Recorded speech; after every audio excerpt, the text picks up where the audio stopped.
Oi, pessoal. Olha, para quem não conhece, a Marta Bonacci, ela tem 4 livros publicados, vários artigos. Ela é graduada em Pedagogia pelo UFG em 1990 e ela fez mestrado em Letras e Crítica Literária pela PUC Goiás.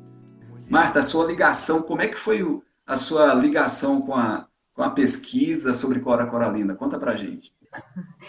Oi, Elaô. Boa noite a todos e todas.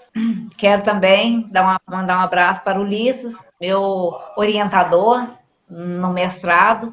Eu me sinto muito honrada de ter a participação dele aqui. E de todos e todas que estão entrando aí, alguns da minha família. Obrigada pela participação. A minha ligação com Cora Coralina, né, já tem algum tempo que eu senti no coração, né, uma vontade desde a graduação de trabalhar com poesias. E me deparei com Cora Coralina, com as pesquisas, no ano de 2016. Na verdade, antes mesmo de iniciar o mestrado, eu já tinha, estava flertando com Cora Coralina. E daí foi só quando entrei para o mestrado, já foi acontecendo esse processo, e foi muito assim, quando eu comecei a pesquisar Cora, fui para a cidade de Goiás, fiquei ali um tempo pesquisando, né? E ali eu descobri que o livro, né, dentro dos poemas de Cora, né, através do lirismo de Cora Coralina, eu iria encontrar muito mais subsídios. Ana Lins, dos Guimarães Peixoto Bretas, esse é o nome de Cora Coralina, porque Cora Coralina é o pseudônimo que ela criou exatamente nessa fase aí, jovem, né, aos 17 anos. E a partir daí ela adotou Cora Coralina. O Gilberto Mendonça Teles até diz que foi um grande achado, né? Ela ter escrito um grande pseudônimo, né? Ela ter criado Cora Coralina.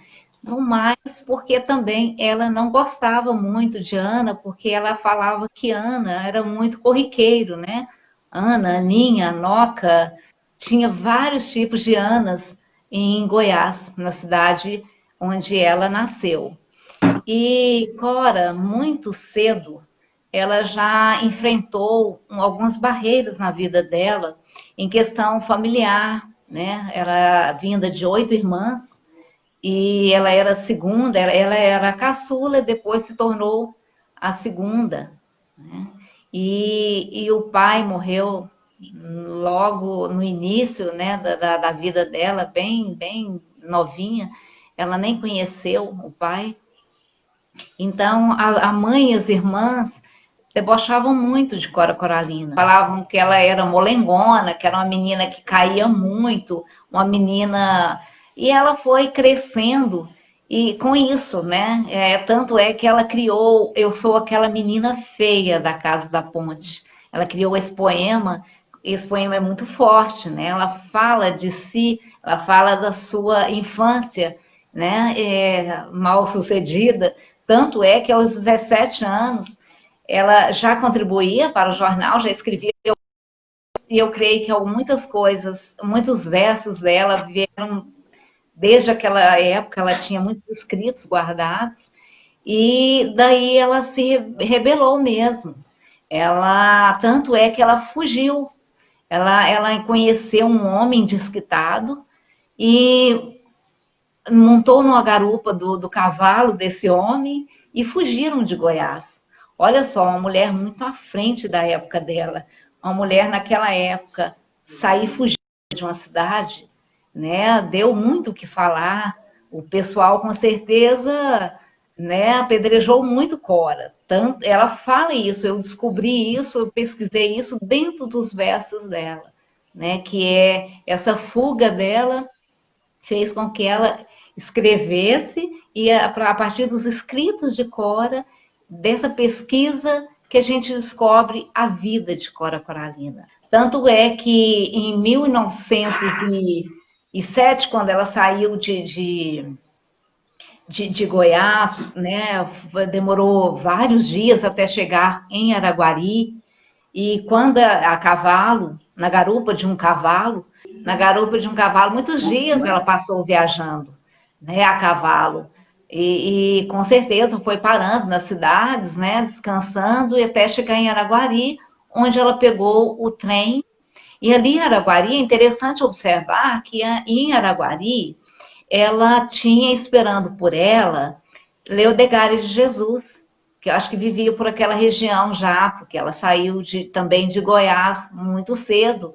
E ela esperou o casal para que pegasse um trem até São Paulo. E Cora Coralina ficou um tempo na capital, depois foi para Jaboticabal, onde depois de alguns anos que ela veio a casar com esse marido. Por isso que eu falo, talvez estava esperando do desquite até o divórcio, porque era um tempo que se esperava naquela época, né? Não era coisa rápida como acontece hoje. Eu creio que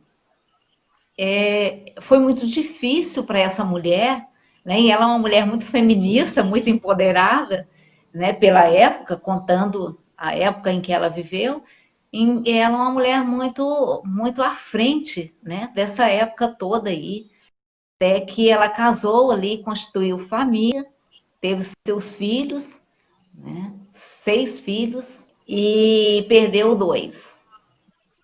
E quando ela ficou, o que faz parte da história de Cora, há um intervalo bem grande na história literária de Cora. Cora ficou 45 anos fora de Goiás, fora de Vila Boa de Goiás, que era o antigo nome quando ela saiu. Quando ela retornou, 45 anos depois, ela já retornou para Goiás Velho, na cidade de Goiás. Não era Vila Boa mais. Em São Paulo, ela morou em algumas cidades, trabalhou na editora José Olímpio, como entregadora de revistas, e ali Cora foi conhecendo vários tipos de literatura, tanto clássicos fora, né, os de fora e os daqui também. E foi, eu acho que isso que deu mais fontes, né, para que Cora escrevesse, para que ela começasse realmente a, a, a produzir, né, textos. Até então, enquanto ela estava em São Paulo, aí ela perdeu o esposo dela, ficou viúva e retornou e resolveu deixar filhos e netos em São Paulo e retornar a Goiás, né? Assim, chegando em Tá. Goiás, ela começou a fazer doces e escrever. Ela dizia que ela não era escritora, ela era doceira. E doceira, eu acho que ela era as duas coisas e fazia muito bem feito as coisas que ela fazia, né? Uma mulher. Marta, e Sim, você conseguiu a gente está fazendo essa live para comemorar os 55 anos de vida literária de Cora Coralina. E ela publicou o primeiro livro, ela já tinha praticamente 76 anos, né? setenta sim. e seis anos, e você tem a primeira edição, né, desse livro aí. Foi Poemas Sim, de a primeira Goiás, né? edição. Poemas dos Becos de Goiás. Olha aí, mostra pra Poemas. gente. Esse é É o uma livro, relíquia que é uma a. relíquia. Isso, esse aqui foi o primeiro livro de Cora Coralina. E eu tenho ele com muito carinho guardado. Tem até algumas palavras aqui que ela escreveu errado, que escritas, corrigido à mão. Eu creio que foi Cora Coralina que pegou esse livro, viu os erros que ela havia cometido na primeira edição e começou a consertar tudo aqui, né? Não sei se vai dar para vocês verem, mas tem algumas coisas, algumas palavras, do primeiro livro mesmo, que ela consertou, né? E esse livro, eu guardo ele com muito carinho, que é um tesouro muito, né? Que eu consegui achar um sebo interessante, né? Fui pesquisando, andando na cidade de Goiânia, ali nos livros usados, né? Aqueles ali perto na Goiás, ali na Rua 4, tem muitas lojas de livros usados, e eu encontrei essa preciosidade, que foi o primeiro livro de Cora Coralina, que foi editado pela Universidade Federal de Goiás. Então, Quer dizer, um exemplar histórico. isso, como estamos comemorando, isso que é um presente para todos nós. Né? E é esse livro aqui, o primeiro livro publicado, né? Poemas dos Becos de Goiás e Histórias Mais, que esse é o primeiro livro que encantou Drummond. E aí Drummond projetou Cora Coralina na literatura, porque foi esse livro. E engraçado, quando Drummond fez um elogio à Cora, ele disse que eu não tenho o seu endereço, mas envio essas palavras ao vento. Então, se ele não tinha o endereço, é porque Cora não tinha escrito nada para ele. De alguma forma, esse livro chegou às mãos dele. E daí ele projetou Cora na literatura. Né? Teve assim uma forcinha, uma ajuda, né? de Drummond, que era consagrado, né? Tanto no país quanto fora do país, que ajudou Cora, né? E projetou ela nesse cenário literário brasileiro. E dizem que Cora só não participou da Semana de Arte Moderna de 1922 por questões familiares, por talvez imposição do marido da época, não é, Marta? Sim, sim. Ela ganhou o prêmio Juca Pato, que foi muito importante, um prêmio, né, muito importante em São Paulo, mas esse maior que ela poderia ter, né, adquirir, foi realmente por esse motivo aí, o marido não deixou, infelizmente, né? Mas quando ela retornou para Goiás, ela já começou a participar da imprensa, começou a dar mais entrevistas e começou a aparecer mais, né? Embora ela né, cumpriu a tarefa dela como esposa e mãe, depois ela foi realmente mergulhar na literatura. E aí foi onde ela conseguiu, né, o Juca Pato. E o interessante notar também, Alaô, que quando Cora voltou para Goiás para escrever e tudo, ela não tinha, assim, uma mulher, por isso que eu admiro muito, uma mulher que tinha só até a terceira série primária, né? Assim, ela nem terminou, né, o estudo primário, que é o primeiro mesmo, e ela foi embasada, também ganhou muito embasamento nas leituras que ela fez fora, né, enquanto vivia em São Paulo. Ela era casada, mas não era privada de leitura.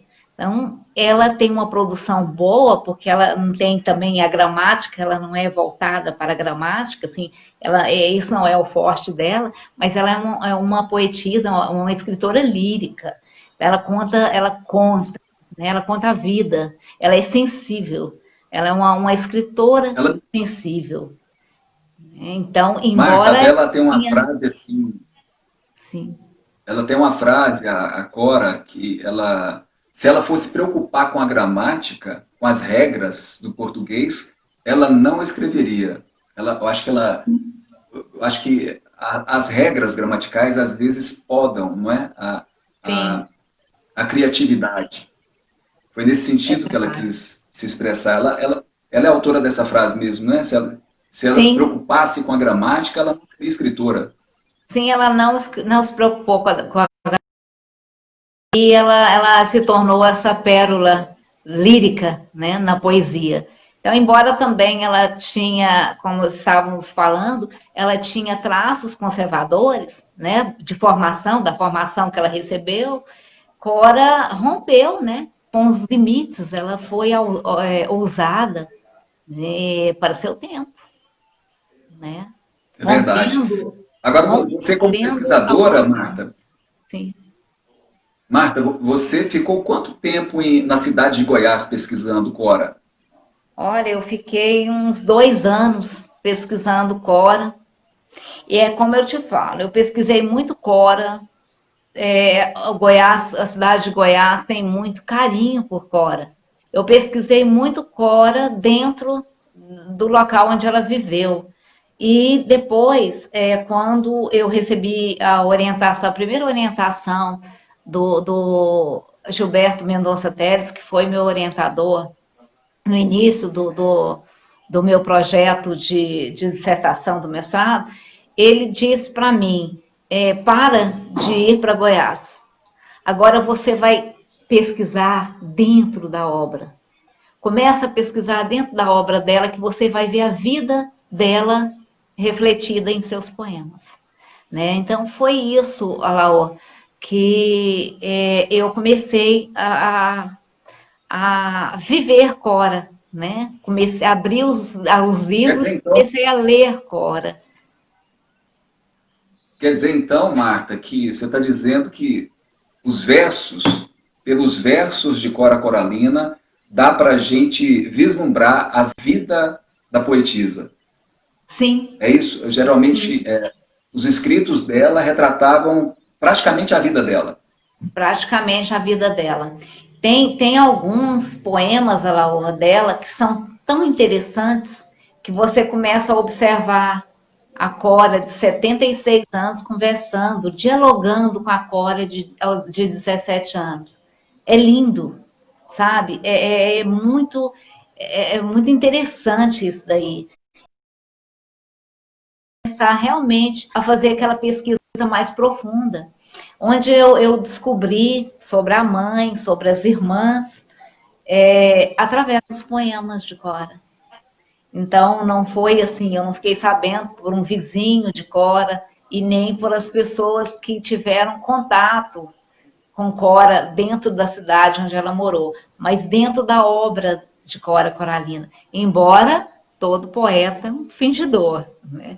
Mas ele finge também que né, finjador que devera sente. Isso aí é muito Severa Sente. antigo e eu acredito nisso, porque o, o, às vezes tem muita coisa no escrito, numa poesia, coisas que eu não vou entender, né? Que estão nas entrelinhas, estão naqueles 3 pontinhos, e aí é o leitor mesmo que vai, né, viajar ali, vai investigar ali e descobrir ali tudo que quer saber.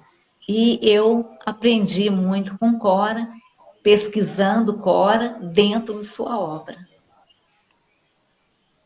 Certo. Marta, e a gente está falando assim da vida de Cora, de toda essa situação que ela viveu na infância, que ela foi humilhada, que ela sofreu bullying, que ela era tida como a menina feia da Ponte da Lapa, e desde a adolescência, muito, não é? Desde cedo, ela já mostrava, não é, o seu talento para escrever, não é verdade? É verdade. Desde cedo ela mostrava os seus talentos. Ela, tanto é que, como eu disse anteriormente na minha fala, que ela já contribuía aos 17 anos para um jornal, A Rosa, em Goiânia, né? E eu creio que, assim, ela não, embora ela não fale muito sobre isso na obra dela e nem nas entrevistas, que ela deixou também registrado algumas falas, eu creio que ela e Leodegário de Jesus, eu creio que as duas eram muito amigas e eu creio que elas trocavam muitas ideias, né? Porque quando a gente tem uns amigos, nessa época aí de adolescente, aos 17 anos, quando temos um amigo, a gente troca muito aquilo ali, aquelas ideias. Né? Eu creio que as duas falavam muito em relação às suas vidas, em relação aos seus amores, seus sabores, em relação às suas dores. E eu creio que contribuiu muito para a obra da outra, porque mais uma foi voltada para o romance, né? É uma escritora mais, digamos, mais refinada, que Leodegário de Jesus, também uma mulher bem à frente de sua época, uma negra, né, mulher, e escrevendo, que formou em letras. Inclusive, Leodegária teve um papel assim suma importância nessa história literária também de Goiás. Como nós temos vários, né, é, é, vários gênios da nossa literatura goiana, nós temos aí Bernardo Ellis, nós temos Gilberto Mendonça Teles, nós temos Hugo de Carvalho Ramos, foram assim ícones, né, são escritores assim que a gente não pode esquecer. Alaô, eu estive durante o meu curso de mestrado, são 2 anos, e dá para a gente estar em vários lugares, né, em vários congressos. Participei de um que foi até curioso, foi em Manaus. Eu estive lá no ano de 2018 e todos os lugares que eu ia, claro, eu apresentava um artigo. E esses artigos, eles juntando eles, foi que eu comecei a escrever um livro. E eu lembro que quando eu estava falando de Leodegária de Jesus e Cora Coralina, inclusive o meu tema era pedras poéticas, eu falei, fazendo aquele regionalismo, né, que fica no sangue da gente, faz ferver, eu falando ali na frente sobre Cora Coralina, como a gente está nesse bate-papo aqui, eu estou comentando algumas curiosidades de Cora e da vida dela e, né, da carreira literária dela, e contando, falando, né, eu estava apresentando esse artigo lá em Manaus, e pessoas de Recife, Rio Grande do Sul, e pessoas de Brasília, pessoas de todas as regiões do Brasil estavam ali e me ouvindo.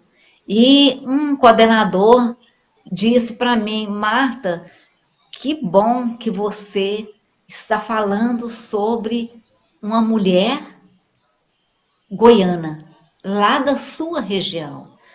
Geralmente as pessoas começam a falar mora em Goiás, e isso não é errado, mas mora em Goiás e desenvolve projetos, teses de Drummond, de Clarice, de Machado, e você não, você está se vestindo da sua região, mostrando para o Brasil e para o mundo, que era um congresso internacional, quem são essas pessoas simples. E realmente são pessoas simples e muito assim, à frente da sua época, mulheres, né? Femininas, mulheres que lutaram pela escrita numa época moderna, começando a modernidade, nos idos lá de 22, né, para cá. Então, as mulheres não eram assim dadas a escritas, eram donas de casa, eram mulheres ligadas ao lar, né? Era só fazendo trabalhos de casa, do lar mesmo, não eram mulheres escritoras. E essas duas, tanto Cora quanto Leodegaia, elas, como eu sempre falo, elas muito à frente, né? Romperam com os limites e foram Guerreiras, mulheres muito um guerreiras, assunto bem porque tinham que atual, cuidar né? da família, né? Cuidar da Sim, família, da casa, e ainda expressar esse dom artístico, né? é Expressar toda essa verdade. força literária.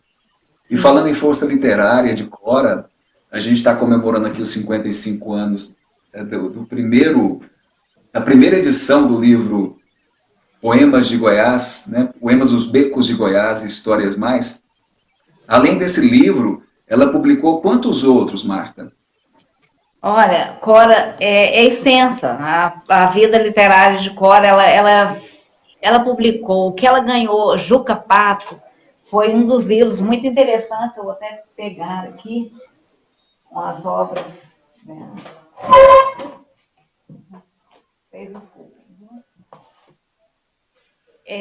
Vintém de Cobre. Vintém de Cobre é um livro muito interessante também de Cora, foi o que ela ganhou o Juca Pato, né? Esse foi o primeiro, que dos poemas dos Becos de Goiás, foi o primeiro que está fazendo agora no mês de junho, 55 anos, e esse livro foi o que também chamou a atenção de Drummond para a Cora. Vintém de Cobre, que ela ganhou, né, o Juca Pato. Prêmio Juca Pato. Prêmio Juca Pato. Tem esse aqui que é o meu livro de cordel. Cora fez esse livro aqui, ele é muito interessante. Eu gosto de falar quantos livros, mas eu gosto também de citar quais são eles, a importância deles, né?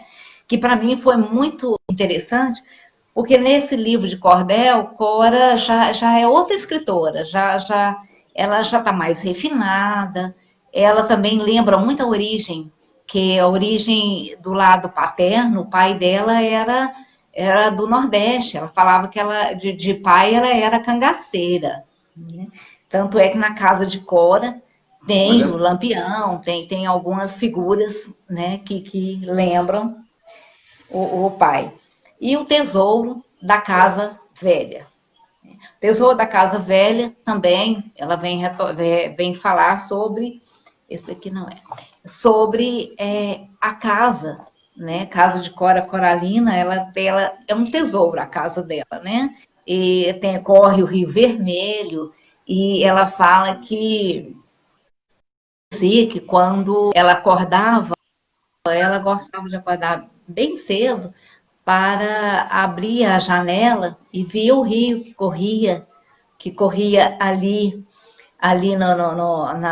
no Rio Vermelho, né, que ela falava que aquele rio era o rio da vida. Ela sentia ele. Nesse livro dela, ela retrata muito isso.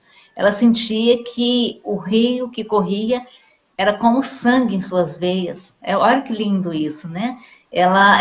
Eu que estou falando do sangue de suas veias, mas como ela disse que ela gostava de abrir as janelas e ver o rio correndo, e ela chamava ele de Rio da Vida, porque era como se fosse um sangue correndo em suas veias. É muito interessante. E ela também tem a oração desse livro, o de Cordel. O de Cordel, ela tem, são pérolas, viu? A Ela tem Oração do Rio Milho Vermelho, é desse livro? Oração do Milho, inclusive, eu vou até fechar aqui para te contar, para contar para vocês. A Oração do Conta aí, Milho, pra gente. a Oração do Milho é muito É uma das mais interessante. conhecidas, né? Sim, tanto é que ela queria que a Oração do Milho fosse transformada em uma música religiosa, porque ela queria ver como se fosse um hino mesmo, cantado nas igrejas, para ressaltar o lavrador, né? Porque ela disse que nunca viu nada falando sobre esse pessoal que lavra a terra, que tira da terra o seu sustento e o sustento dos outros. Então, ela achava que aquilo ali não era nem um poema, era uma oração. É verdade, é a mesma oração. A Oração do Milho é uma das mais admiradas, dos textos mais admirados de Cora é a Oração do Milho. Saber Viver também, muito conhecido. Não é? Sei. Na sua opinião, Marta, qual é o texto, ou o conto, ou o poema que você mais gosta de Cora? O poema de Cora é do livro mesmo, dos poemas, dos Becos, né? Que chama Minha Cidade. Eu sempre assim, eu sempre gostei, eu tive como predileto, como do coração, que fala Goiás, né? Minha cidade. Eu sou aquela Você pode amorosa. ler para a gente, Marta? É Sim, eu fácil você sou achar aquela. aí o livro para ler para a gente? Sim, eu tô até, eu acho que eu tenho algumas, eu sei de cor algumas partes, viu? Goiás, minha cidade. Eu sou aquela amorosa de tuas ruas estreitas, curtas, indecisas, entrando uma das outras. Eu sou aquela menina feia da Ponte da Lapa. Eu sou Aninha. Eu sou aquela mulher que ficou velha, esquecida, nos teus larguinhos e nos teus becos. contando histórias, fazendo adivinhação, cantando o teu passado, cantando o teu futuro. É isso daí, né? Eu vivo nas igrejas, nas tuas igrejas, desculpa. Eu vivo nas tuas igrejas, e sobrados e telhados. Eu sou aquele teu velho muro, verde de avencas, onde se debruça um antigo jasmineiro, cheiroso da ruinha pobre e suja. Eu sou essas casas encostadas. Quando eu vou só fazer uma breve pausa aqui, quando Cora fala ela conta a vida toda né, nesse verso. Ele é um completo, que eu acho que ele é perfeito, porque quando ela fala que ela é a minha cidade, né? Primeiro ela fala de Goiás, e eu sou uma goiana bem de pé rachado, né? Bem como Cora, que eu sei que ela sentia esse amor por Goiás, para Goiás. O que Goiás significou para Cora? Lugar de produção, né? Ela ficou mais de 40 anos sem produzir uma linha. E 40 anos depois, ela volta e Goiás se torna para ela aquele lugar de produção. É ali que ela produz, né? Ali que está o tesouro dela. Então, ela fala minha cidade, ela fala das ruas estreitas, as ruas que fazem... Eu fico... Quando eu vejo esse verso de Cora Coralina, eu me sinto lá dentro de Goiás. Eu me sinto ali, naqueles becos, naquelas ruas estreitas, calçadas de pedras. E a hora que ela fala do verde de avencas, aí vem a natureza, né? Ela conversa com a natureza também. E ela consegue colocar tudo ali num lugar só. E é o lugar dela, o lugar de origem, o lugar de vida e de produção. É lindo, é lindo. Eu tenho um outro também, né? Sim. Que é um poema que eu já falei dele e também já recitei ele lá em Manaus, quando eu estava falando de mulheres, né? Eu não estava falando da vida literária. É o poema Todas as Vidas, da Cora Mulher. É aqui também, que é o primeiro do livro dos poemas Os Becos de Goiás, Histórias Mais.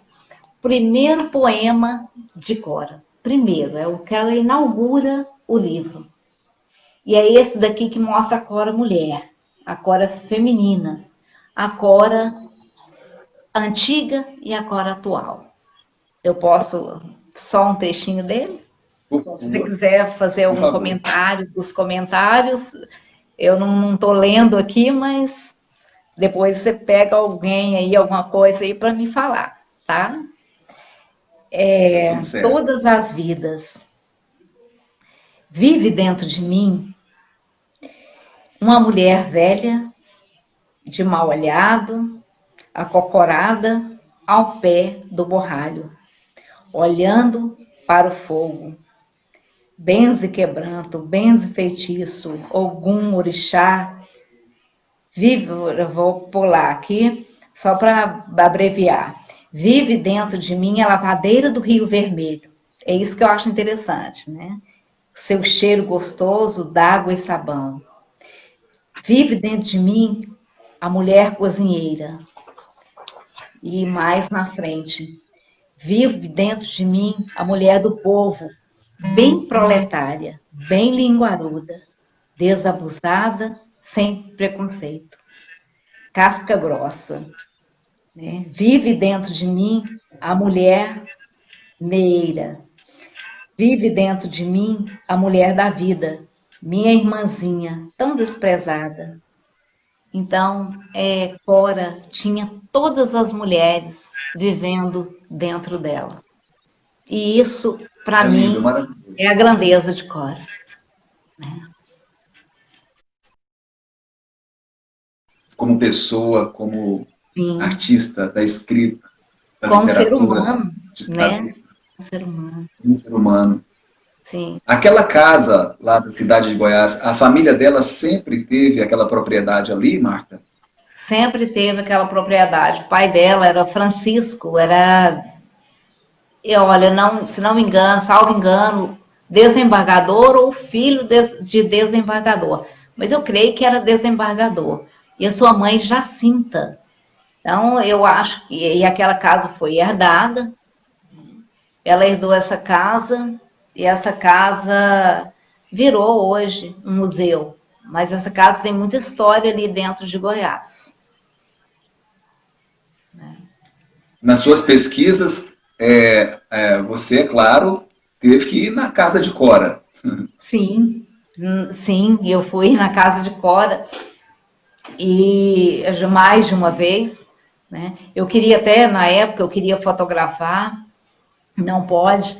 Aliás, precisávamos ter uma autorização de um neto de Cora Coralina, que mora em Brasília, mas isso no momento, toda vez que eu ia até Goiás para investigar, pra pesquisar, eu não encontrava com ninguém, né, nenhum descendente dela, para que eu pudesse fazer uma pesquisa maior.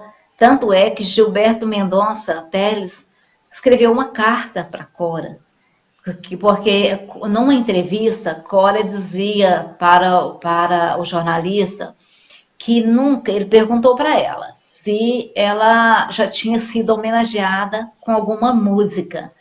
Cora disse, respondeu assim: não, eu nunca fui homenageada com nenhuma música.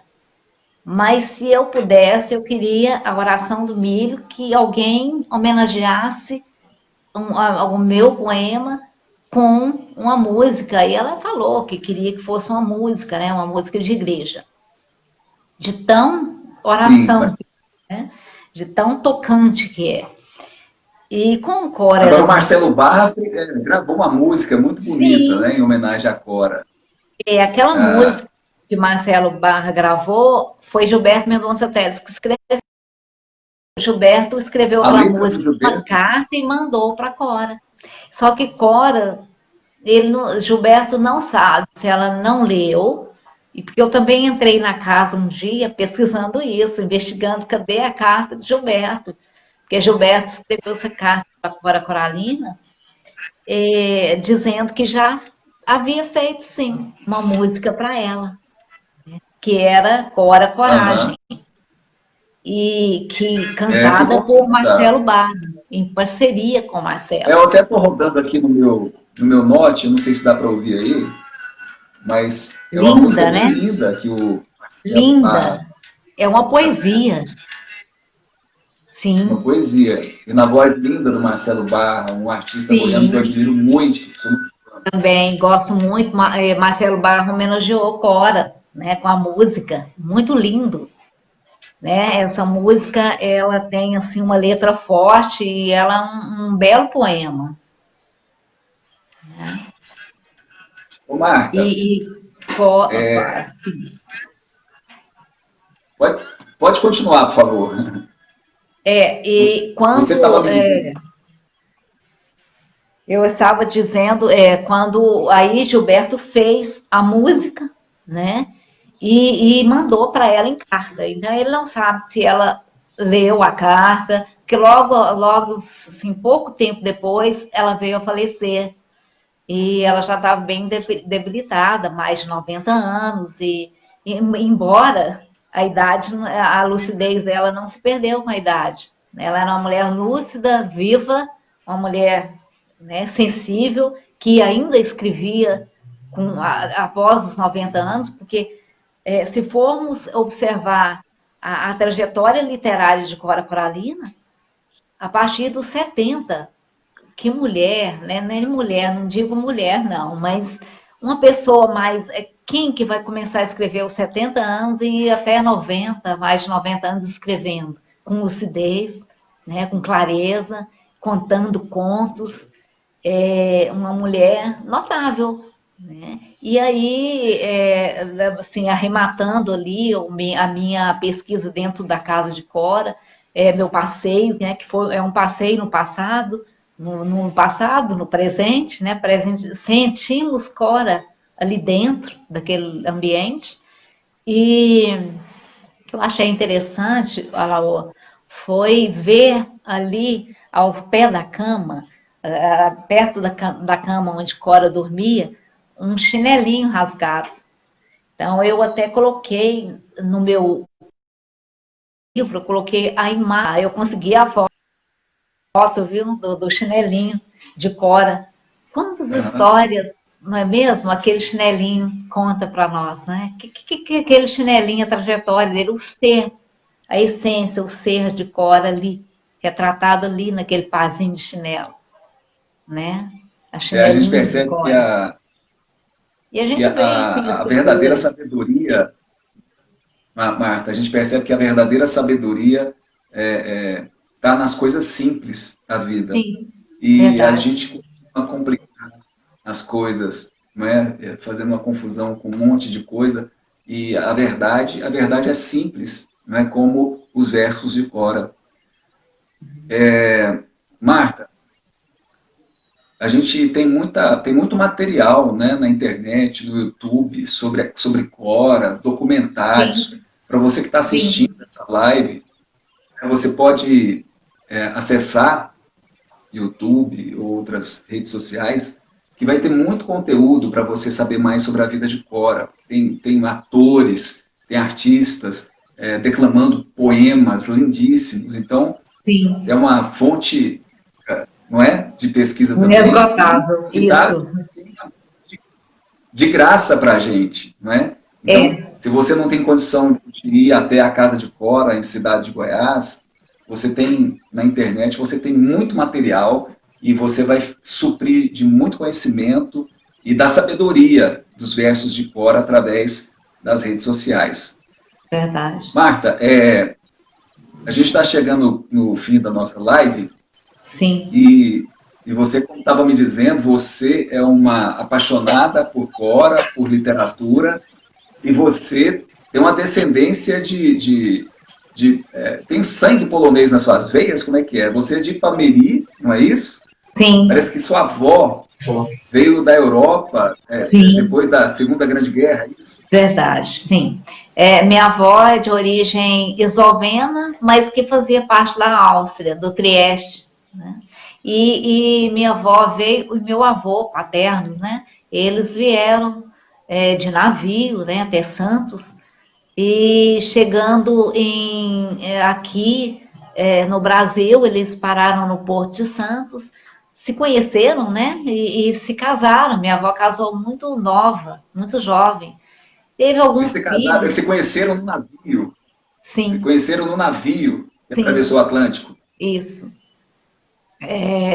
E aí eles É, se conheceram e desbravaram, né, o Brasil, vieram parar aqui em Goiás, né, em Pameri, Goiás, mas antes disso passaram ali, eu creio que tudo é pela linha de férrea, né, a estrada de ferro, ela trouxe pessoas, levou pessoas, né, então esses habitantes aqui, Uberaba, Araguari, Ipameri, Pires do Rio, né? E aí para frente, Goiás, as pessoas vieram desbravando, né? Os europeus vieram desbravando essa região.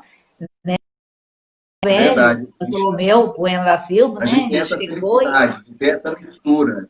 isso A gente tem usou, a felicidade de contar com essa mistura, essa miscigenação, né, de sim, europeu, de negro, verdade, não é, de índio. sim, Então, a e raça brasileira é uma raça muito bonita. E eu lembro é de você verdade, contar que sua avó, ela viveu, eles viveram um período muito difícil também, que foi a gripe espanhola. Não é? A gente sim, está vivendo a epidemia de coronavírus, mas a geração da sua avó, quando saiu fugida da guerra, essa geração veio para o Brasil, eles vieram também e enfrentaram a gripe espanhola. Tanto é que sua avó tinha hábitos de higiene muito bem concebidos, não é isso? muito, muito, como o que nós estamos vivendo na atualidade, né? Isso para ela não foi novidade, porque ela passou pela pandemia na época, né, daquela gripe espanhola, e eu creio, se salvo engano, talvez ela possa ter ter tido a própria gripe espanhola, ter sido uma sobrevivente dessa gripe, porque ela tinha uns hábitos muito. E as pessoas achavam até que era orgulho, né, da pessoa dela para com as pessoas de não ter o toque, não ficar beijando muito, abraçando. Ela andava com um paninho, tipo uma toalhinha, e espirrava, tampando, e ela não tinha esse contato. E a gente achava até estranho, assim, nós, filhos, netos, achávamos que ela também era um pouco orgulhosa, mas não era. Eu creio que a nossa geração futura vai nos achar assim, né? Nossa, não quer pegar na mão, não quer ficar dando beijinhos, 3 beijinhos, aquele abraço de urso, né? O abraço forte. Aham. E nós estamos vivendo essa pandemia e estamos aprendendo o que a minha avó aprendeu, né? O que ela viveu. E eu creio que podemos ensinar, como ela me ensinou, que hoje eu não tenho essas muitas dificuldades em manter assim o espirro ou a tosse, né? Que não, sem colocar a mão, sem ficar mexendo muito, porque ela me ensinou isso aí vai passando de geração e nós vamos, né? Com pessoas melhores nesse novo mundo que nós vamos viver da agora em diante, nós vamos ter muita cautela e muitos cuidados de higiene e outros tipos de cuidados, né? Conosco e com os outros. E então foi interessante participar da história da minha avó, né, que foi uma mulher muito guerreira, né, que chegou aqui, logo ficou viúva e tocou tudo, né, uma mulher que chegou aqui desbravando o Ipameri, tinha aqui uma região ampla aqui, que era uma chácara muito grande, muita terra. Meu avô foi doando as terras. Eu creio que justamente naquela época da gripe, né, o forte da gripe, as pessoas começaram a ser mais humanas para com as outras. E meu avô acho que doou algumas terras também. Eu creio que pensando também, né, eu vou ajudar o outro, não só, né, não contaminar o outro, mas também com o que o outro precisa. E meu avô, na época, trouxe japoneses, eles plantaram aqui um pomar, nós aprendemos também o cultivo, né, através deles, essa cultura de cultivar a terra, de trabalhar a terra. Como Cora também cultivou a terra, trabalhou a terra, fez a oração do milho. E é isso aí. É isso aí, Marta. Né? O E Bonacci, eu então, quero. veio O Bonacho, isso. dessa região. Sim, eu estive até o ano Então, olha, passado, em julho, eu estive em Santos. Eu fui até lá para saber algumas coisas, né? E alguns deu entrada, meu avô deu entrada em São Paulo, lá em 1800, em final de 1800, ele deu uma entrada com um sobrenome, era Bonac, né, com C, só com C e uns pontinhos. Isso aí é esloveno. Aí a gente descobriu, aí a gente vai pesquisando, né, e vai saindo essas. E descobrimos também que esse pessoal que saiu, que chegou no navio nessa leva de 1900, mudaram os nomes.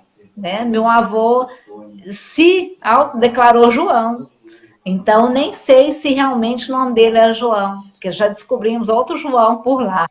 Então, assim, ir, né? Ir até lá, ler e procurar, pesquisar.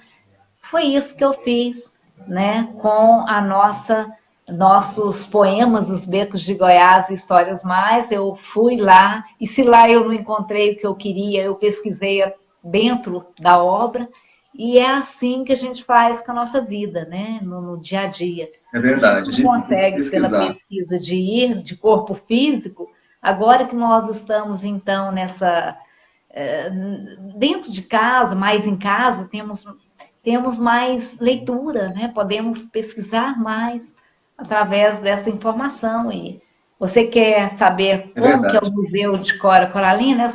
Tem tudo filmado. Eu não pude fotografar, mas a internet nos dá essa possibilidade. Está disponível na internet. Nós estamos aqui nesse bate-papo. Eu sei que as pessoas, se quiserem, vão lá e abrem o link e já vê tudo. Mas é tão gostoso a gente saber, contando histórias, né? É o tanto de histórias que nós contamos aqui hoje, não é mesmo? Verdade, graças à sua pesquisa, né? Graças à sua pesquisa, porque nós mesmo, a maioria, né, das pessoas, não tem tempo de pesquisar. É super interessante, é super importante, né? Para o conhecimento da humanidade. A gente precisa pesquisar. E nós somos péssimos pesquisadores, a maioria. A verdade é essa. Precisamos debater mais a pesquisa, porque é a pesquisa que dá fundamento para a gente. Sim. Ô, Marta, olha, eu quero agradecer demais. Acomoda.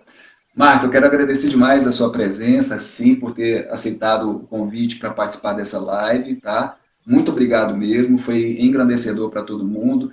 A você que nos acompanhou até agora aqui pelo Facebook, muito obrigado. A você que passou por aqui também, deu uma espiadinha, mas valeu demais. E a gente torce para que mais encontros como esses, né, falando sobre a vida de Cora, se tornem mais frequentes, até para as próximas gerações saberem o valor dessa grande mulher, que foi Ana Lins Peixoto dos Guimarães. Dos Guimarães Peixoto Bretas. E sim, eu como vou deixar aqui, não poderia deixar de dizer isso, agradecer a cada um, a todos e todas que entraram. Portugal, eu estou tendo Almerindo de Portugal, um grande abraço, meu amigo. E eu quero dizer, como Cora diz, quero mais esperança nos meus passos do que tristeza nos meus ombros. Para Coralina, e é bem o momento que nós estamos vivendo.